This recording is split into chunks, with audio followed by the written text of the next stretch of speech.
یہ بہت اہم آیت ہے.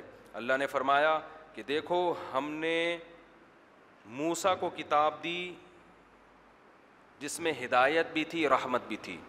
وَهَذَا كِتَابٌ أَنزَلْنَاهُ, یہ بھی ایک کتاب ہے جو ہم نے نازل کی. اللہ قرآن کی طرف اشارہ کر رہے ہیں. مبارکن, بڑی برکت والی کتاب ہے. فَاتَّبِعُوهُ, اس کو فالو کرو. آگے کیا ارشاد فرمایا؟ ان تقولوا, اگر ہم تم پر کتاب نازل نہ کرتے, تم قیامت کے دن کہہ دیتے انما انزل الکتاب علی طائفتین من قبلنا, اے اللہ تو نے یہودیوں کو تورات دی تھی, عیسائیوں کو انجیل دی تھی, نہ ہمیں تورات سمجھ میں آتی تھی اور نہ ہمیں انجیل. وَإِن كُنَّا عَن دِرَاسَتِهِمْ لَغَافِلِينَ, ہمیں تو پتہ ہی نہیں تھا اس میں لکھا ہوا کیا ہے. تو اللہ فرماتے ہیں ہم نے تم پر کتنا احسان کیا کہ تم پر الگ سے کتاب نازل کر دی. اب تم یہ نہیں قیامت میں کہہ سکتے کہ یہود و نصارہ کو تو ہدایت ملی تھی, ہمیں ہدایت نہیں ملی تھی. کتنی زبردست آیت ہے یہ کہ اللہ کہے گا قیامت میں تم ورنہ کہتے کہ میں تمہیں الگ سے کتاب نہ دیتا نا, تم کہتے اللہ وہ تو یہ تورات تو ہمیں تو پتہ ہی نہیں تھا کیا لکھا ہوا ہے, اور اس میں تحریف بھی اتنی ہو گئی ہے وہ سمجھ میں بھی نہیں آتی. لیکن اللہ کہتے ہیں ہم نے 2 اور 2 4 کی طرح الگ سے کتاب نازل کر دی جس میں 2 اور 2 4 کی طرح مضامین ہیں, جو ہر چیز کو ایسی کلیریفیکیشن ہے اس میں 2 اور 2 4 کی طرح واضح کر کے بیان کر رہے ہیں. کتنے صاف ستھرے احکام ہیں اس کے. نماز پڑھو, زکوٰۃ دو, روزہ رکھو, حج کرو, ماں باپ کے ساتھ اچھا سلوک کرو, وراثت پہ قبضہ مت کرو, اور کیا ہے یتیم کا مال کمزور کا مال مت کھاؤ, جھوٹ مت بولو, معاہدوں کی پابندی کرو, بے حیائی کے قریب مت جاؤ. تو کتنی واضح اور 2 اور 2 4 کی طرح فطرت کو اپیل کرنے والے احکام اللہ نے اس میں بیان کر دیے.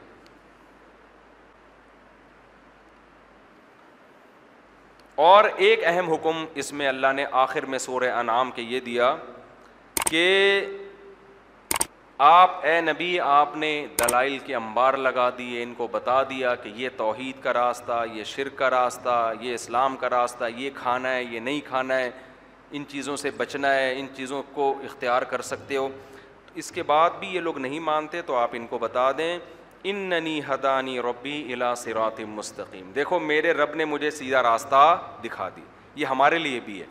جب گھر والے کہا کریں نا کہ یہ تم نے داڑھی کیوں رکھی ہوئی ہے, یہ تم جو ہے وہ سودی بینک میں جاب کیوں نہیں کر رہے, بھائی اتنی اچھی جاب آئی ہوئی ہے, اور بیٹا تم کیوں جو ہے وہ نماز کی فکر میں لگے رہتے ہو. ہوتا ہے نا بعض دفعہ ماں باپ بھی اس طرح کے ٹیکنیکل اعتراضات شروع کر دیتے ہیں. بیٹا یہ مفتی صاحب سے فون کر کے پوچھ کیوں رہے ہو کہ یہ کام حلال ہے کہ حرام ہے, یہ والی جاب جائز ہے کہ ناجائز ہے, یہ والی تجارت جائز ہے کہ ناجائز ہے. تاجر لوگ تو پوچھ رہے ہوتے ہیں نا جن کے دل میں اللہ کا خوف ہوتا ہے. جن کے دل میں خوف نہیں ہوتا کہتے ہیں بھاڑ میں جائے یار, یہ مولویوں ہماری تجارت میں ٹانگ کیوں اڑا رہے ہیں, ہم ان مولویوں سے پوچھ کے بزنس کریں گے کیا. تو جب بھی کوئی لبرل لوگ اعتراض کیا کریں تو ان کو یہ جواب دیا کرو اننی ہدانی ربی الی صراط مستقیم, ہمارے رب نے ہمیں سیدھا راستہ دکھا دیا, تمہارے پاس سرے سے کوئی راستہ ہے ہی نہیں. تمہارے تو بچے جب بڑے ہوں گے تمہیں یہی نہیں پتا ہوگا ان کے لیے میل بہو لے کر آنی ہے کہ فیمیل بہو لے کر آنی ہے. تم جس کلچر کی طرف جا رہے ہو نا اس میں میل فیمیل کا فرق ختم ہونے والا ہے, ٹھیک ہے نا, یہ فیوچر میں ایسا ہونے والا ہے. تو تمہارا تو پتہ ہی نہیں ہے, ہمیں تو اللہ نے صاف ستھرے احکام دے دیے ہیں تو ہم تو بھائی اس کو فالو کریں گے. تو ہمارے پاس یہ کتاب ہے. ایک جگہ قرآن نے کیا کہا کہ قل فاتوا بکتاب من عند اللہ واہدی منہما, اس سے اچھی کوئی کتاب لا سکتے ہو تو دکھاؤ تو ہم اس کو فالو کر لیتے ہیں. سمجھ رہے ہیں نا, لیکن اس سے اچھی اب تک ہے نہیں کوئی. اس سے اچھے تو آپ کے جو کہنے والے لبرل لوگ کہتے ہیں کہ ہمارے قوانین ہیں, تو ان قوانین کا حشر تو دیکھو جا کے یار. وہ لبرل لوگوں نے جو قوانین بنائے اس میں تو شراب بھی الاؤڈ ہے, اس میں تو زنا بھی جائز ہے. اور یورپ میں جاؤ گے جو زیادہ پڑھے لکھے سمجھے جاتے ہیں تو میل فیمیل بہو کا فرق بولو ختم ہو گیا ہے, ٹھیک ہے. آپ کے بیٹے کی شادی ہوگی, یہ کچھ دن پہلے ایک صاحب آئے ہوئے تھے لندن سے ملنے کے لیے. انہوں نے کہا اب یہ اتنا عام ہوتا جا رہا ہے نا, میل فیمیل کا فرق ہی ختم ہو رہا ہے, کہ ایک صاحب نے بتایا کہ میرے بچے کی شادی ہے تو وہ اس سے پوچھ رہے ہیں بندے سے ہے یا بندی سے ہے.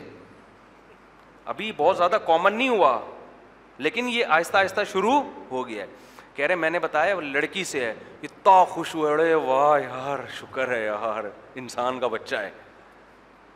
اور یہ بھی لڑکی سے جب ہو رہی ہے جب بڑھاپے کی دہلیز پہ قدم رکھ رہے ہوتے ہیں, 45-50 سال میں جا کے. ابے یہ کوئی دولہا, ہمارے دولہے دیکھو کیسے چھڑے چھاٹ, یہ دیکھو ابھی دولہا بننے کا شوق ہو رہا ہے اس کو. ینگ آدمی دولہا بنتا ہوا اچھا لگتا ہے یار, ینگ لونڈا لپاڑا ہو, صحیح ہے نا, لڑکا ہو وہ, اس میں جذبات ہوتے ہیں, لڑکی ہو نا عمر, اس میں جذبات ہوتے ہیں. یہ تم کیا بڈھے بڈھیوں کی شادیاں کر رہے ہوتے جا کے یار اس بڑھاپے.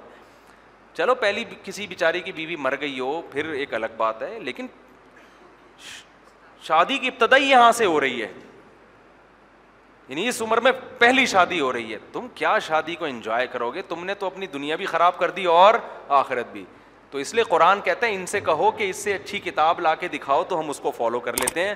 اب تک مارکیٹ میں اس سے اچھی کتاب ہے نہیں. یہ ہمیں ٹائم پہ شادی کرنے کا حکم دے دیتی ہے, یہ ہمیں ماں باپ کے سامنے جھکنے کا حکم دیتی ہے, یہ ہمیں کہتی ہے کہ باپ جب مرے گا تو اس کی وراثت بچوں میں جائے گی, کتوں میں نہیں جائے گی. اس کی وراثت بینک والے نہیں کھا سکتے, حکومت کے پاس نہیں جائے گی, بلڈ ریلیشن ہے.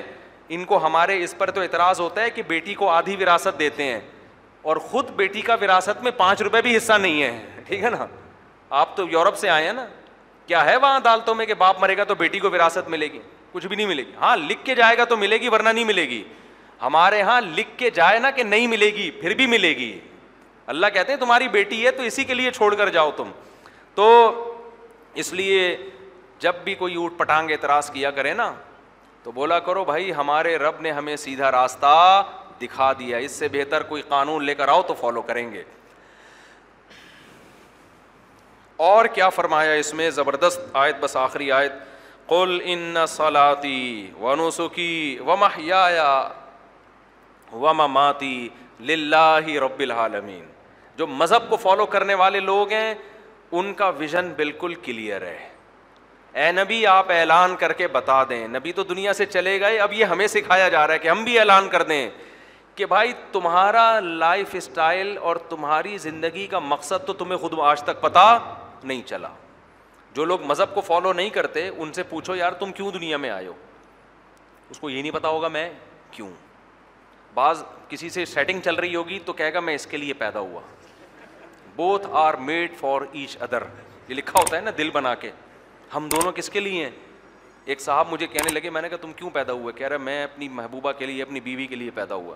میں نے کہا اس کا مطلب وہ مر گئی تو پھر تمہیں بھی مر جانا چاہیے, کیونکہ تم پیدا اس کے لیے ہوئے تھے, اب وہ مر گئی ہے تو اب تمہارا تو پیدا ہونے کا فائدہ ختم ہو گیا. فضول قسم کے نعرے ہیں. کوئی کہہ رہا ہے میں فلاں کے لیے ہوں, کوئی کہہ رہا ہے میں اپنی سوسائٹی کے لیے ہوں. پھر سوسائٹی کس کے لیے؟ وہ تیرے لیے, تو اس کے لیے, تو دونوں ایک دوسرے کے لیے. تو یہ تو دور لازم آ گیا نا.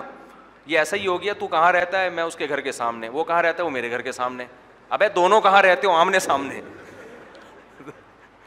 قیامت تک یہ مسئلہ حل نہیں ہوگا. تو جو مذہب کو نہیں مانتے ان کو پتہ ہی نہیں ہے کہ ہم کس کے لیے ہیں. ہمارے نبی کو اللہ نے حکم دے دیا, بتا دو ہمارا ویژن کلیئر ہے. قل ان صلاتی, میری نماز, ونسکی, میری قربانی, جو کچھ میں قربانیاں دے رہا ہوں وہ سب, ان صلاتی ونسکی ومحیای, میری زندگی, ومماتی, میرا مرنا, للہ رب العالمین, صرف ایک خدا کے لیے ہے جو تمام جہان والوں کے لیے. اس میں ہم نے اپنے آپ کو ملحد لوگوں سے بھی ممتاز کر دیا, لبرل لوگوں سے بھی کیا کر دیا الگ. ان کا تو کوئی خدا نہیں ہے. تو ہم نے کہا کہ ایک اللہ کے لیے جو تمام جہان, ہم تو مرتے بھی اس کے لیے ہیں. اگر اس کے لیے موت کا ہمیں موقع ملے تو ہم موت کو بھی گلے لگا لیتے ہیں. تو ہم تو ہیں ہی اس کے لیے, ہمارا ویژن کلیئر ہے. اب جو مشرک ہیں وہ بھی کہہ سکتے ہیں کہ ہم بھگوان کے لیے, ہم کس کے لیے؟ خدا کے لیے. اگلی آیت میں ان کو سائڈ پہ لگا دیا ہے, لا شریک لہ, ایک خدا کو مانتے ہیں, اس کے ساتھ کسی کو شریک نہیں کرتے. تو ہماری نماز, ہماری زکوٰۃ, ہمارا جینا, ہمارا مرنا, ہمارا اٹھنا, ہمارا بیٹھنا, یہ سب کس کے لیے؟ اللہ کے لیے. ہم افطار کرتے ہیں پیٹ بھرنے کے لیے, لیکن آرڈر کس کا ہے؟ اللہ کا نا. تو ہم خواہشات بھی پوری کر رہے ہیں کس کے حکم پر؟ اللہ. ہم شادی بھی کر رہے ہیں کس کے حکم پر؟ چاہے مزہ آئے اس میں بھلے, لیکن وہ آرڈر کس کا ہے؟ جہاں اللہ نے پرمیشن دے دی حلال کی, روٹی کھانے کی پرمیشن دے دی, صبح سحری میں ملائی کے ساتھ پراٹھا کھانے کی پرمیشن دے دی. اصل میں صبح 4:30 بجے ایک صاحب نے وعدہ کیا ہوا ہے کہ آپ کو ملائی کے ساتھ پراٹھا کھلاؤں گا نا. تو اب اللہ نے اجازت دی ہے تو ہم انشاءاللہ کھائیں گے. گرم گرم ملائی فریج کی صحیح نہیں ہوتی, بادی بھی ہوتی ہے, نقصان, پیٹ بھی خراب کرتی ہے. دودھ سے جو گرم گرم ملائی اترتی ہے نا, اس میں تھوڑی سی چینی ٹپکاؤ اور روٹی یا پراٹھے کے ساتھ کھاؤ, اور چائے بھی ہو ساتھ میں, مزہ نہ آئے پیسے واپس, ایسا مزہ آتا ہے. ہم تو گھر جا کے ہی سب سے پہلے دودھ کا ڈھکن ہٹاتے ہیں اور دیکھتے ہیں کتنی ملائی نکل رہی ہے. تو اور یہ سحری میں اللہ نے ہمیں کھانے کی اجازت دی, نہ صرف اجازت بلکہ فرمایا تسحروا فإن فی السحور برکہ, سحری کیا کرو, سحری میں اللہ نے کیا رکھی ہے, برکت. اور فرمایا سحری کرنے والوں کے لیے اللہ کے فرشتے رحمت کی دعا کرتے ہیں, اللہ کو اچھا لگتا ہے. تو ہم تو بھائی لائف کو انجوائے بھی کر رہے ہیں, کس کے آرڈر پہ, اللہ کے آرڈر پہ.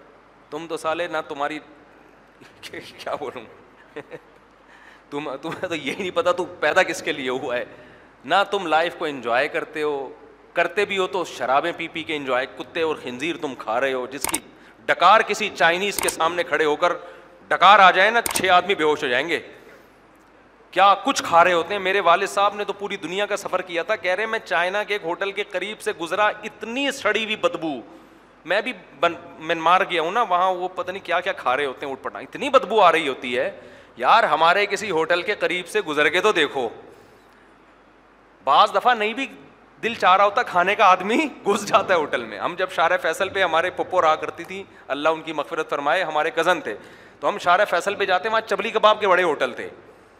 تو ایک ہوٹل سے نکلے, پھر ادھر سے خوشبو آئی کٹا کٹ کی, ادھر گھس گئے, وہاں سے 2 نوالے کھائے, وہاں سے نکلے تو سوپ والا کھڑا ہوا ہے تو ادھر گھس گئے. وہ آپ ہوٹل بڑے لین سے بنے ہوئے ہیں نا شارع فیصل پہ, آپ جاؤ تو آدمی 2 نوالے سب جگہ سے لیتے. چائنا میں جاؤ تو ادھر سے بھی بھاگے گا, ادھر ایک کتا لٹکا ہوا ہوگا, ادھر ایک پتہ نہیں کیا لٹکا ہوا ہوگا, تو عجیب گند بھلا کھا رہے ہیں. اور پھر ماؤتھ اسپرے ہے بدبو دور کرنے کے لیے. ہماری بریانی ہے, کیسی پاکیزہ چیزیں اللہ نے ہمیں کھانے کو دی, اس میں مسالے پڑے ہوئے ہوتے ہیں, خوشبو. ڈھکن جب دیگ کا ہٹتا ہے, دیگ سے جب ڈھکن ہٹتا ہے, اس کا اپنا مزہ ہے یا نہیں ہے, اور اس کی الگ سے آواز آتی ہے ڈڑنگ کر کے نا ڈھکن جب ہٹتا ہے نا دیگ سے. چائنا والوں کے ہاں جب دیگ سے ڈھکن ہٹتا ہے, بدبو کے بھبوکے آتے ہیں. اب وہ گند کھانے کے عادی ہو گئے ہیں, تو یہ ان کا مسئلہ ہے. تو خیر, تو اس لیے جب بھی کوئی اوٹ پٹانگ باتیں کیا کرے نا, ملا بن رہے ہو, مذہبی بن رہے ہو, بولو بھائی اس سے اچھی کتاب کوئی ہے تو لے آؤ, میں اس کو فالو کر لوں گا. اور تم جس دین کو فالو کر رہے ہو اس کا انجام وہ ہے جو یورپ کا انجام ہو چکا ہے. تو وہ انجام پھر بڑا خطرناک انجام ہے. اللہ تعالیٰ سمجھنے کی, عمل کی توفیق عطا فرمائے.